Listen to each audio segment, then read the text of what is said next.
you know, you look at like the average, we have 18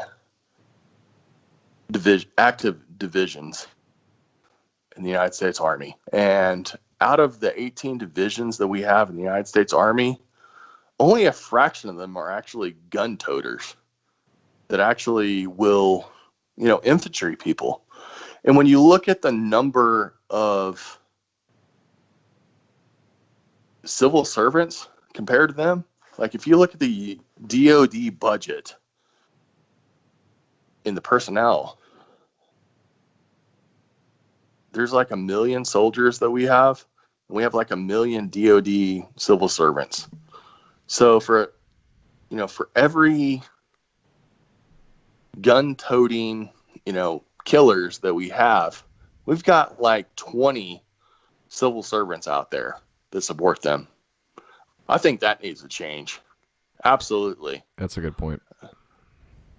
Good. I mean, people don't talk about that. And you talk, these They call that like the Republicans out there. tip to tail ratio, something like that. Yes. Yeah. I mean, the actual gun-toting backwards. people, Yeah. we have like one gun-toting people, to every, civil servant. And that's got to change.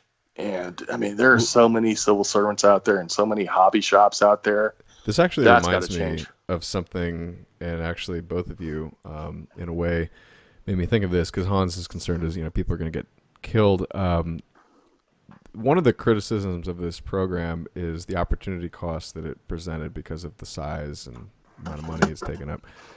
One of the alternative programs, aside from just doing the old-fashioned way of just making specialized jets with pilots, is doing it with automated or piloted remotely drones.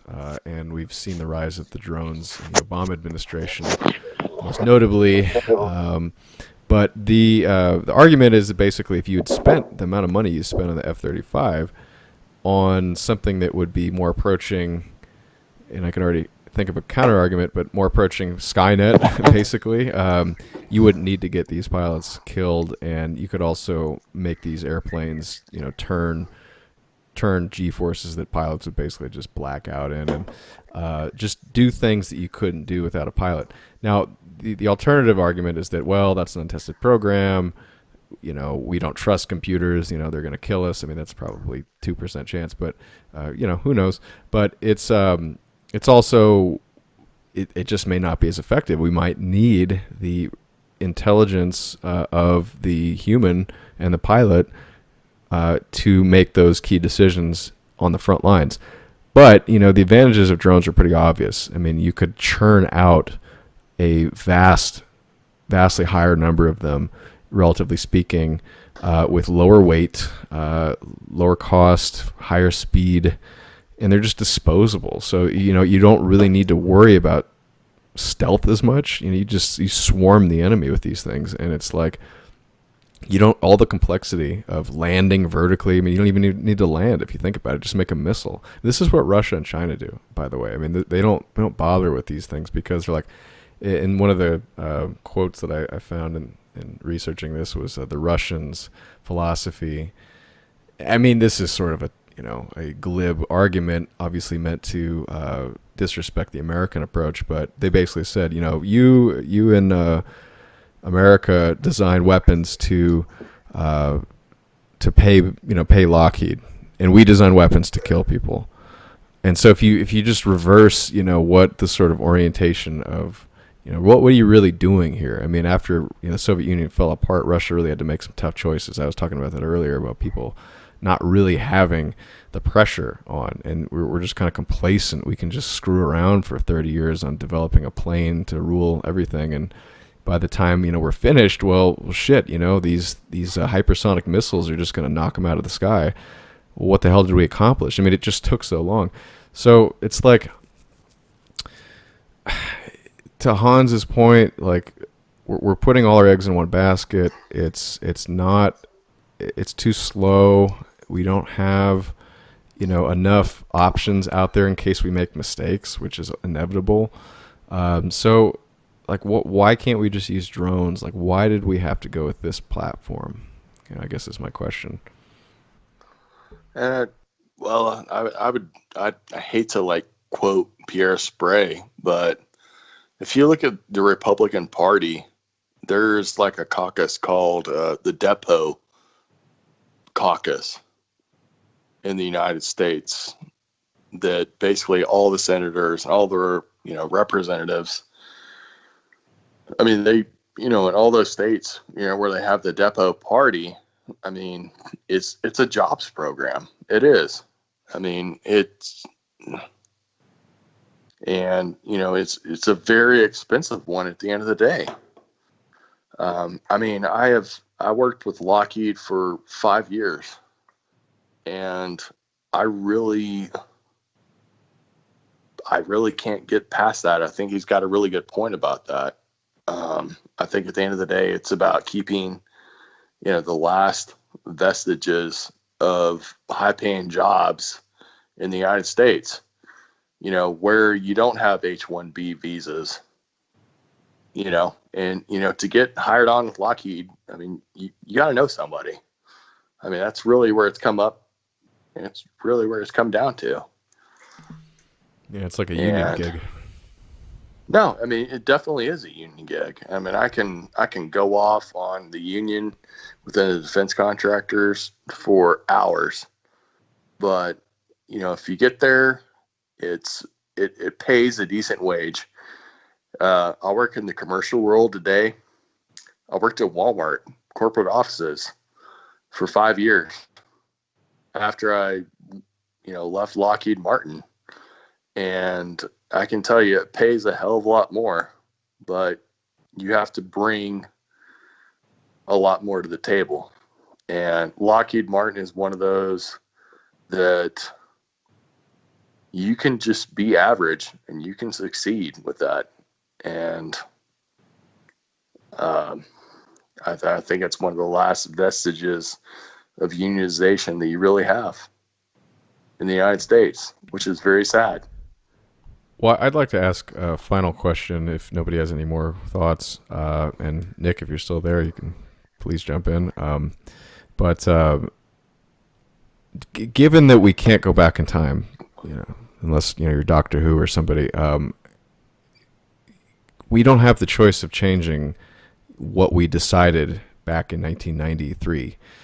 So we've got what we have. The only thing you can do is go forward. The question is, do you continue? And I'd like to save my answer for this and let you guys go. Or Matt, you can have the final word if you want. But I'll let you guys go before me. Would you continue with this program, or would you scrap it and replace it with something else? And if you would, what would that be? And you kind of have to hopefully argue why that's the right decision. So what would you guys do?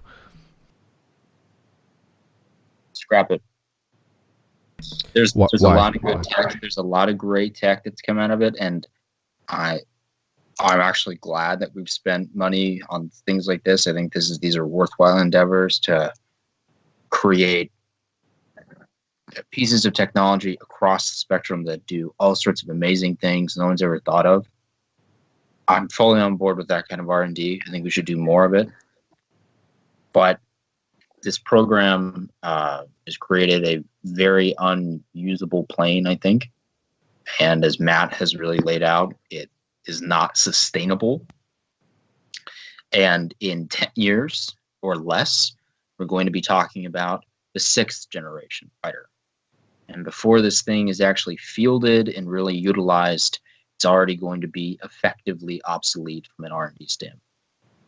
So why not just scrap the program now, take the tech that works, integrate it into a new plane, remove a lot of the complexities of having so many different contractors do so many different pieces of the work, and build a different plane, build a drone, do something else, but scrap the program.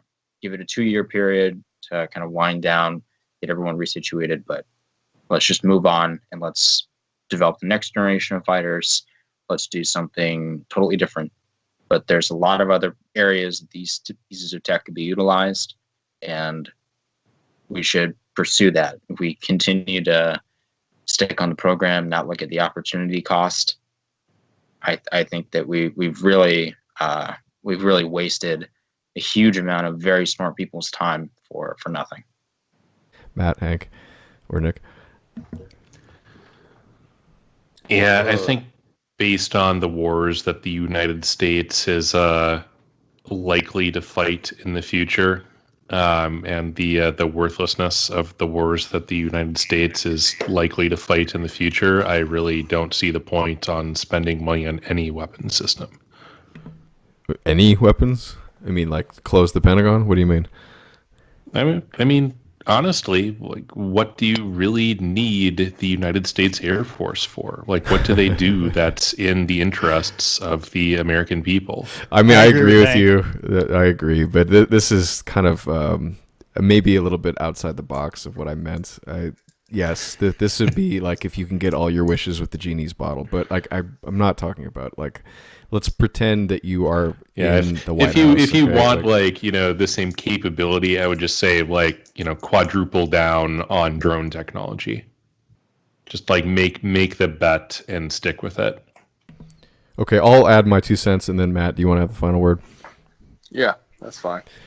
I don't know is my honest answer.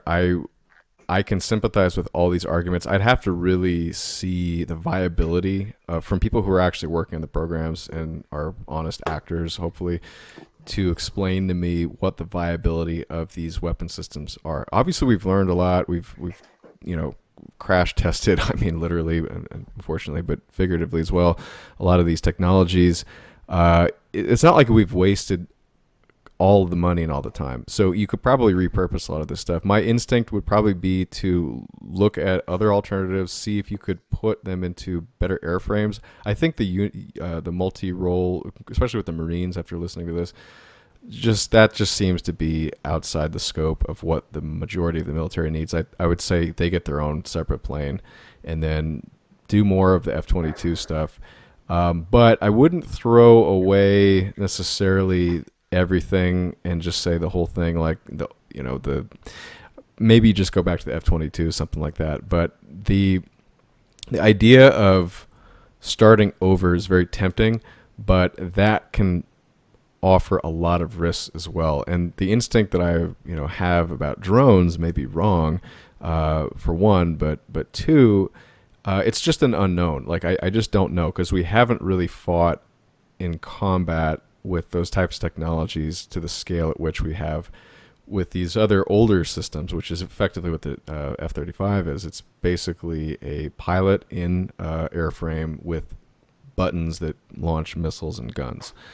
And what I would say is that it's not crazy to not throw away all that. I think it's reasonable to say that you should have a program like that out there and maybe also invest in drones and then see what actually is more effective in combat, because picking one over the other without having data on the drones especially, I think is very risky itself. But as for the Lockheed program, it might need to be broken up, but you'd really have to have a good specialist who knows what the fuck he's doing. Like somebody like Alan Mulally, who was at Boeing, who turned Ford around. There's very few people in this country who could pull it off. And if you didn't have that person, I would say don't throw it away, because if you put the wrong person in there, you're just going to get an even bigger disaster, because we're still trying to do the same technologies in a lot of ways. We've made mistakes, but I don't see how the same mistakes wouldn't be repeated necessarily if you just put new buildings around the different pieces. So you'd have to have, to summarize, you need more data. So start experimenting with other things, listen to the experts, and really be careful about picking your alternatives, because you might screw that up too. But Matt, what are your thoughts? Well, before Nick, I'd like our guest to have the last word, but I'm throwing my 2 cents. I haven't had much to say. I don't like to speak about things I don't know anything about, and you guys have done a great job talking about the subject. I do not have the technical expertise to discuss it, but from my perspective, it seems that most of this that you've been discussing is largely, as Matt has said, a various forms of boondoggle to the defense contractors as well as to the GOP constituency that makes up the workforce at these plants. And as far as I can tell, you don't need any kind of advanced weapons technology to slaughter Afghani wedding parties.